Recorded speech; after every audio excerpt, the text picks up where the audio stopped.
அற்புத கனவுகளோட எபிசோட் 8 தான் பார்க்க போகிறோம். போன எபிசோடில் எப்படி முடிச்சிருப்பாங்க, இது மாதிரி அண்ணன் தம்பி அந்த பொண்ணை சரி பண்ணிட்டு அங்கேருந்து கிளம்பியிருப்பாங்களா. அதுக்கு அடுத்து காட்டுறாங்க இவங்க 2 பேருமே ஏதோ ஒரு குளத்துல கப்பலில் போயிட்டு இருக்காங்க. அங்கே பார்த்தா ஒரு மீன் பிடிச்சிக்கிட்டு இருக்கு.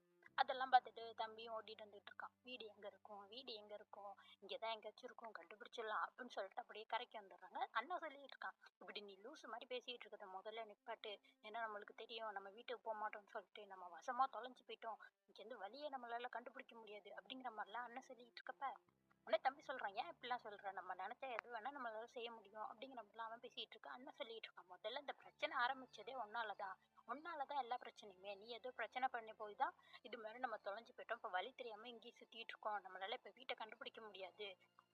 உன்னாலதான் இப்படிலாம் நடந்துச்சு. அதனால வீட்டுக்கு வழி கண்டுபிடிக்கிறதுக்கு நான் ஆளாக முடியாது. நீயே எல்லாத்தையும் பார்த்துக்கோ அப்படிங்கிற மாதிரி சொன்னோன்னே தம்பி சொல்றான், இது நான் பார்த்துக்கோ, அப்ப நான் தான் லீடரா, அப்ப நான் தான் எல்லாத்தையும் பார்த்துக்கணுமா, அப்ப நீ என்ன பண்ண போற அப்படிங்கிற மாதிரி கேட்டுட்டு இருக்கான். உடனே அண்ணன் சொல்றான், நான் தூங்க போறேன் அப்படிங்கிற மாதிரி சொல்றான். அப்பனா சரி, நானே எல்லாத்தையும் பார்த்துக்கிறேன், நான் உன்னை பத்திரமா வீட்டுக்கு கூட்டு போறேன்டா அப்படின்னு சொல்லிட்டு தூங்குன்னு சொல்லிட்டு இலையெல்லாம் மேல பத்தி விட்டு இவனும் பக்கத்துல படுத்து கிடக்குறான். மேல இருக்க நட்சத்திரத்தை பார்த்து ஒரு வேண்டுதல் வைக்கிறான். இது மாதிரி எங்களுக்கு வீட்டுக்கு வெளி காட்டுங்க, அப்படி உங்களால காட்ட முடியாட்டியும் பரவாயில்ல, உங்க டவுசர் நான் அவுத்து விட்டுருவேன் அப்படிங்கிற மாதிரிலாம் சொல்லிட்டு இவன் பாட்டுக்கு தூங்க ஆரம்பிக்கிறான். அப்பதான் இவனுக்கு ஒரு கனவு வருது. அந்த கனவுல பாத்தீங்கன்னா வானத்துல இருக்க தேவதைகள்லாம் வந்து இந்த பையில வந்து அங்க கூட்டிட்டு போதுங்க. வானத்துக்கு கிளவுட் சிட்டின்னு சொல்லிட்டு அங்க கூட்டிட்டு போய் ஜாலியா பாட்டை பாடி ஆடிக்கிட்டு இருக்கப்ப தவறுதெல்லாம் ஒரு திறக்கக்கூடாத கேட்டை திறந்துருவாங்க. அங்கேருந்து பார்த்தா நார்த் விண்ட், அதாவது மலை மேகங்களோட வர ஆரம்பிச்சிருங்க. அதுங்க வந்து இவங்க கூட சண்டை போட ஆரம்பிச்சிருங்க, காத்து வீச ஆரம்பிக்குங்க, இடி மின்னல்லாம் அடிக்க ஆரம்பிக்கும். பார்த்தா நிஜத்திலேயே இங்க இடி மின்னல்லாம் அடிக்கும். நான் செம்மையா காத்து வீசிட்டு இருக்கோம். இவங்க 2 பேரும் குளூர்ல தான் படுத்திருப்பாங்க. அந்த ப்ளூ பேர்டு இவங்களை தேடிட்டு இருக்கு.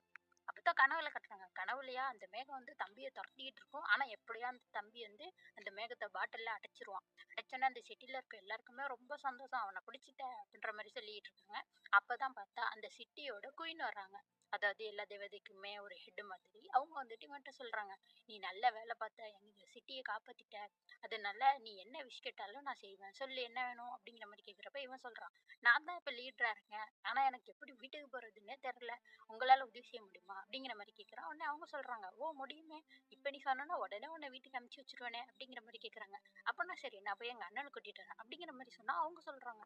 அப்பதான் அவங்க சொல்றாங்க, மன்னிச்சிருப்பா, உங்க அண்ணனால வர முடியாது அப்படிங்கிற மாதிரி சொல்றாங்க. உடனே இவன் கேட்கறான், ஏன் அப்படிங்கிற மாதிரி. அப்பதான் அவங்க சொல்றாங்க, இது மாதிரி உங்க அண்ணன் ஆல்ரெடி வந்து நம்பிக்கை இழந்துட்டான், இப்ப அவனை பாரு, அவனை சுத்தி அந்த மரங்கள்லாம் வளர ஆரம்பிச்சுட்டு இப்ப அவன் பீஸ்ட் கிட்ட மாட்டிக்கிட்டான் அப்படிங்கிற மாதிரி சொன்னா இவன் சொல்லிட்டு இருக்கான், எது வேணா செய்ய முடியும்னு சொன்னீங்கல்ல, அவனையும் கூட்டிட்டு வாங்கன்னு சொன்னா அவங்க சொல்றாங்க, என்னால முடியாதுப்பா, பீஸ்ட் கிட்ட தான் இருக்கு எல்லாமே அப்படிங்கிற மாதிரி சொல்லிடுறாங்க. அப்பனா சரி, நான் என்ன விஷ் கேட்கணும்னு எனக்கு தெரியும் அப்படிங்கிற மாதிரி சொல்லிட்டு அவங்க காதுல ஏதோ சீக்கிரட்டா சொல்றான். என்ன சொல்றான்னே தெரியல.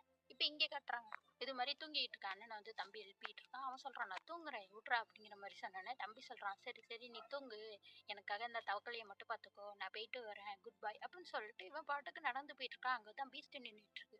அதுதான் வந்து இந்த தம்பியை கூப்பிட்டு இருக்கு. இவன் வந்து அண்ணனுக்கு பதிலா என்ன எடுத்துக்கோங்கன்னு சொல்லியிருப்பான் போல. அதனால இப்ப அந்த பீஸ்ட் கிட்ட இந்த தம்பி போயிட்டு இருக்கான். அதோட அதுகிட்ட என்ன கேட்டுட்டு இருக்கான்னா, நீ இப்ப வழி காட்டிடுவல்ல வீட்டுக்கு போறதுக்கு அவனுக்கு அப்படிங்கிற மாதிரி சொல்றான். ஆமா ஆமா, நான் வழி காட்டிடுவேன், நம்ம தான் சத்தியம் பண்ணியிருக்கோம்ல, சீக்கிரம் வா பார்ப்போம் அப்படின்னு சொல்லிட்டு தம்பியை கூட்டிட்டு போகுது. அண்ணனுக்கு கொஞ்சம் கொஞ்சம் தான் சவுண்டு கேட்கும். எங்கடா போற தம்பி, எங்க போறேன்னு சொல்லிட்டு அப்பதான் முழிச்சு பார்க்கறான். சுத்தி மரம் சுத்தி இருக்கா, எல்லாத்தையும் பிச்சு போட்டு தேடி பார்க்கறான். ஐயோ இவன் தொலைஞ்சு போயிட்டான்னு சொல்லிட்டு கத்திக்கிட்டே ஓடுறான். ஓடிட்டு பார்த்தா ஒரு ஐஸ் மூடுன இடத்த உடஞ்சி உள்ள விழுந்துடுறான் தண்ணிக்குள்ள. பார்த்தா யாரோ மீன் வலையை போட்டு இவனை காப்பாத்துறாங்க. யாருன்னு பார்த்தா அந்த ப்ளூ பேர்டு தான் வந்திருக்கு. ஒரு மீன் கூட மீன் பிடிச்சிட்டு இருந்துச்சுல்ல, அதுதான் இவனை காப்பாத்திருக்கு. அந்த ப்ளூ பேர்ட் கேட்டுட்டு இருக்கு, எங்கடா போனீங்க, எங்க தம்பி எங்க போனா, தம்பி எங்க போனான்னு கேட்டுட்டு இருக்கான். இவனுக்கு ஒண்ணுமே பதில் சொல்ல முடியல, அரை மயக்கத்திலே இருக்கான். அதோட இந்த எபிசோட் முடியுது. அடுத்த எபிசோட் பார்க்கணும்னா மறக்காம சேனலை சப்ஸ்கிரைப் பண்ணிக்கோங்க.